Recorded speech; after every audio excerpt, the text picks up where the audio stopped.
Hi, my placement is at the Technical Centre of BMI Group, an international roofing company which specialises in innovative flat and pitched roofing systems. BMI's products are designed to change the way people live and work. The products provide weather protection, added value and peace of mind for architects, roofers, builders and homeowners. BMI was established in 1852 and now has 9,600 employees, 160 manufacturing facilities, operations in 40 countries worldwide, and R&D facilities in 4 countries. BMI was formed from the combination of industry leaders Brass, Monnier and Ecopal. The BMI Group is the largest roofing and waterproofing company in Europe, with a significant presence in Asia and Africa. BMI is a subsidiary of Standard Industries. The global values for Standard Industries are empowered, evolve, connect, and inspired. I work in the product and systems development team at the BMI R&D Technical Centre in Crawley in the UK. The team are responsible for developing and testing new roofing products and enhancing existing products. What do I do within the R&D department? Well, my role is an industrial product design student, and BMI have trained me on many different aspects of the R&D function, and I have worked on many different products, such as 1. I've been trained on 3D printers, and I'm now the lead of the 3D printers.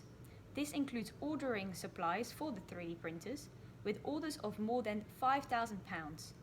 3D printing, excavating the 3D prints, bronze sealing, spray painting, waterproofing, solving errors that occur on the 3D printers, and packaging the prints for courier delivery. I've printed many different models, such as tiles, half tiles, swords, vent tiles, ridges, pallets, stacking bumps from on tiles, drying supports and rack, and things for tooling, such as knives, scaled slipper model, which is where the concrete needs to go underneath to make the shape of the tile with the roller. I've also made gauges, profile and backing off for the tooling, for the slipper. 2. Maintaining an inventory of tiles arriving at a technical centre from the factories by recording the M number on a Lotus Notes database. The M number records the provenance, production date and tile type. 3. If tiles are delivered wet, I put the tiles in the oven, as we can't test the tiles when they're wet, as it will give results which cannot be calibrated against the standards. 4. I've done lots of different testing of the products, such as walkability, patch load, TBS, twist and camber, impermeability, gap analysis and thickness measurements of tiles. For all tests, results are recorded on standard test result sheets and checked against the product control standards. Walkability is an in-house test that involves walking on a test roof. This test is performed to test the breaking point of the tiles, simulating when roofers would walk on the tiles. For all of Europe, they need to pass at 120 kilograms, with the exception of Germany, where the criteria is 140 kilograms. Firstly, I lay the battens at their correct distance using a batten gauge, followed by laying the tiles on the rig and then walking on them wearing a weight vest. Patch load uses calibrated strength testing equipment called the Frank machine. The tiles get weighed and placed on the roof rig after spacing the battens at the correct distance. A load cell applied, an increasing force and breaking loads are recorded in newtons. Clay and concrete tiles are set up slightly differently. Clay tiles are tested with a more rapid impact velocity than concrete tiles. TBS, which also stands for Transverse Braking Strength, also uses calibrated strength testing equipment called the Frank machine. 6 tiles are weighed and the tile is positioned on supporting bars, and then a bar will apply an increasing load until the tile breaks. For clay and concrete tiles, the setup is slightly different, and similarly to the patch load test, concrete tiles are tested at a slower impact rate. Wooden bars with rubber inserts tailored to the profile of each tile is used so that pressure is equally applied. This is a European standard, which the tiles must pass. Twist and camber is only done on clay tiles to check for distortion and how twisted the tiles are coming from the fabrication process. A microscribe is used to measure XYZ coordinate points on the tiles to calculate the twist coefficient of the tiles. For twist, these are 4 points of measurements, and for camber, there are 3 points of measurements in the side lock of the tile. Permeability is a test to check if water leaks through the body of the tiles. This is done by weighing the tiles and assembling a frame for the tile. The edges of the tile are then siliconed against the frame to ensure no water leaks. The tile is left in the frame with 15 millimeters of water above the tile for 20 hours. The frame is placed on top of a sensor board, and if any water drips, the timer stops and the tile has failed the test. Gap analysis is done by using a millimeter measuring tool to measure the gap between the tiles which are overlaying one another. This is done by measuring the gap between the front nose of the tiles. Thickness measurement measures the thickness of the tiles and checks whether it's within the thickness requirements of the tile specification. 5. I've modeled different product designs within the NX CAD software tools such as profile gauges, and then 3D printed them to check the gauges, profile and backing up for the tooling, the slipper.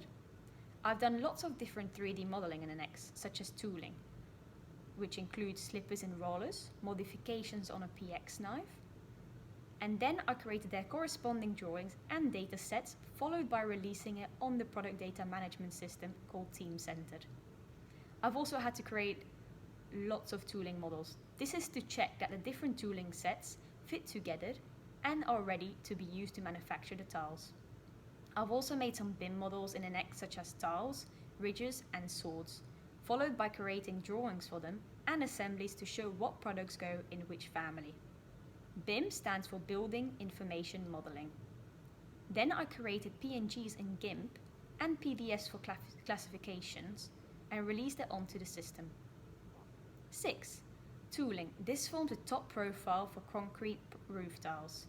When we make concrete tiles, the bottom detail is formed by pouring concrete slurry over an aluminium mold known as a pallet. When I design the tooling, I'm actually designing the formed top surface of the concrete. 7.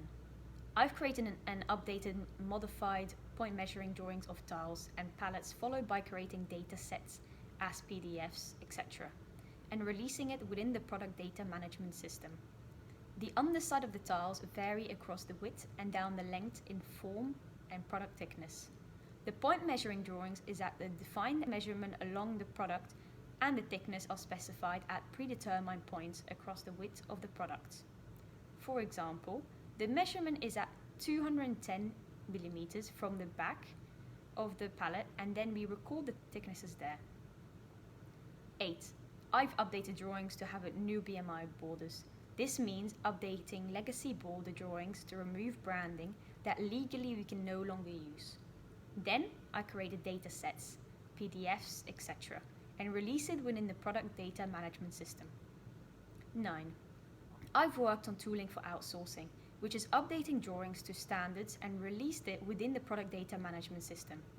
Tooling for outsourcing is where we update our historical drawings, which are to an outdated British standard, and provide these to continental suppliers. The drawings form a basis for the contracts with external suppliers, which were unnecessary and non-specified when the manufacturer was in-house. All of the specifications were done when we did the tooling in-house, but now we are dealing with external suppliers. We have to put specific and precise details in the contracts. External suppliers can be quick to blame the drawings if anything goes badly wrong. 10.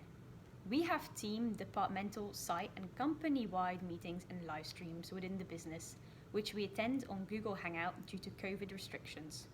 We regularly meet with other BMI departments worldwide, such as product and systems development meetings. 11. I've updated and created new procedures for designs and tests I've done for BMI, so that when people are unsure, they can check back in the procedures. 12. I created a BMI showcase on Vimeo and put YouTube content within the showcase. I helped to create the BMI Technical Centre video, including leading the update group and coming up with several ideas on things to include within the video. 13. I helped with the recent office move, particularly being involved in the decision making for the location and layout of the 3D printer room. Overall, I believe that BMI has given me lots of responsibility and many opportunities to learn design techniques through both formal and on-the-job training. I was especially pleased to be appointed as the lead for the 3D printers. My manager at BMI was flexible in allowing me to work partially from home during the COVID restrictions. What did I want from my placement? Well, I wanted to extend my CAD knowledge and learn to work with different equipment in a real life situation. I wanted to become more familiar with different tools that I could potentially use for designing, testing, or making my future products. I really wanted to know how to use a 3D printer, as I believe that 3D printers are becoming an essential tool for our domain. I wanted to see lots of different stages of the design process, not only to utilize in my own design work for uni, but also for my future product design career. What I enjoyed while working at BMI. I enjoyed getting to work with a product design team, learning new things from others who studied and came from a similar technical background as me. I've been able to learn from their experiences, and it's been great that they teach us many of the skills and techniques they've developed over the years. I also love that there have been so many different things to learn, and that we're always being exposed to new things which I haven't done or thought about before. The BMI team have been great in providing both formal and on-the-job training to teach me in an environment where we're constantly encouraged to strive to learn new things and build on our skills. What experience I've gained and how I will use it in the future. Learning to work with new and different tools has given me a wider perspective on what is used in this section of the design industry. I have also learned that there are many different ways to approach problem solving and that each team member can make a vital contribution, whether through knowledge or skills or both. I really loved working with the CAD software package NX as it has improved my CAD skills. I have learned to use different keys to make models, drawings, etc. This is great as I've learned more effective ways of making models to get to the final result. This will certainly help me as CAD is the future of our industry and models need to be created within CAD software to be able to edit them and making a realistic render to show your product to the world. CAD also helps to ensure that your product conforms to the correct spec. From what I've seen at BMI, CAD tools make point measuring drawings for tiles and pallets, and that is also a good way to check against when proofs of your product are made. Operating and maintaining the 3D printers was great as it taught me how to use these incredible resources on an industrial scale. As I've mentioned before, it's best to 3D print prototypes before launching a product and spending lots on it. The ability to 3D print my CAD models and then feel and see a physical example so that I can improve them is very valuable. At BMI, I have been able to eradicate minor mistakes that in the context of mass manufacture would have been very costly to fix later in the process. Creating PNGs for BIM has taught me how to present my models as final products, as all the PNGs that I've created will be put onto BIM objects. This gives me a sense of how I should create my final model images for product introduction and enable me to refine them as a high-end product, teaching me how to create high-quality CAD renders for my future products. Thank you.